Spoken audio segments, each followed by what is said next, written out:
So hello mga kaibon, so nandito tayo sa Ibirico, nagpapakain tayo ng mga alaga natin, mga alas 8:30 na yata ng gabi.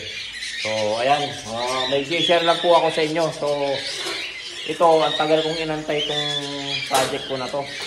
So nag-experiment ako kung pwede ba, mabubuhay ba yung anak nila. So isang taon ko rin inantay itong pair na to.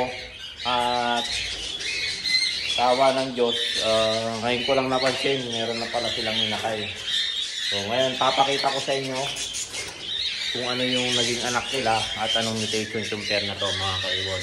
So ito yung pares na to.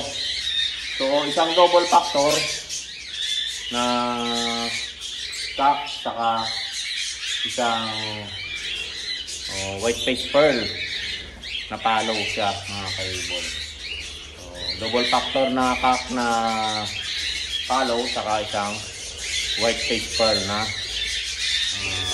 palo. So ipapakita ko sa inyo mga kaibon. Ito yung dalawang pares na to, isang white face pearl saka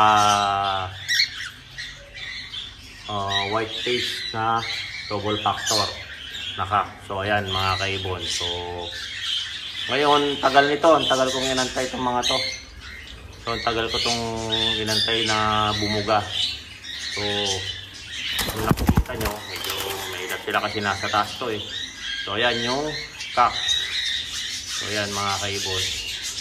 Papakita ko sa inyo yung naging anak nila.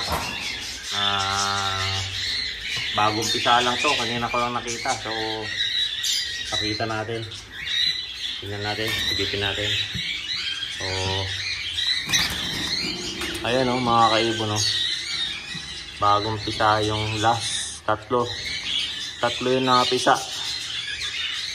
So ayan, puro visual yan, visual na palo kasi visual na parent sila. So wala pong pa dyan, wala pong black eye. So ayan, tatlo sila mga kaibon.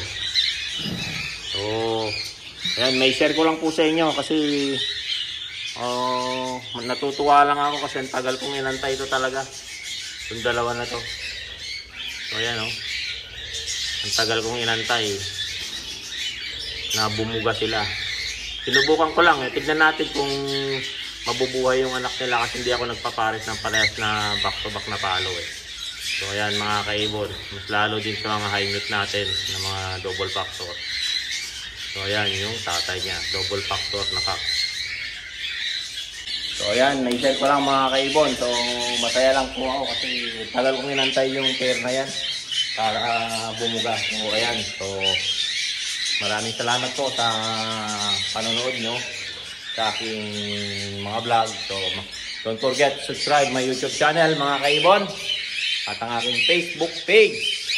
Parehas lang po yan, Warren Palakpak Kaibon. YouTube at Facebook, ang pangalan niya ay Warren Palakpak Kaibon. At ang aking Facebook, Warren Palakpak, Mr. Sigasin. So ayan mga kaibon, hanggang sa muli. Paalam, like and share lang po.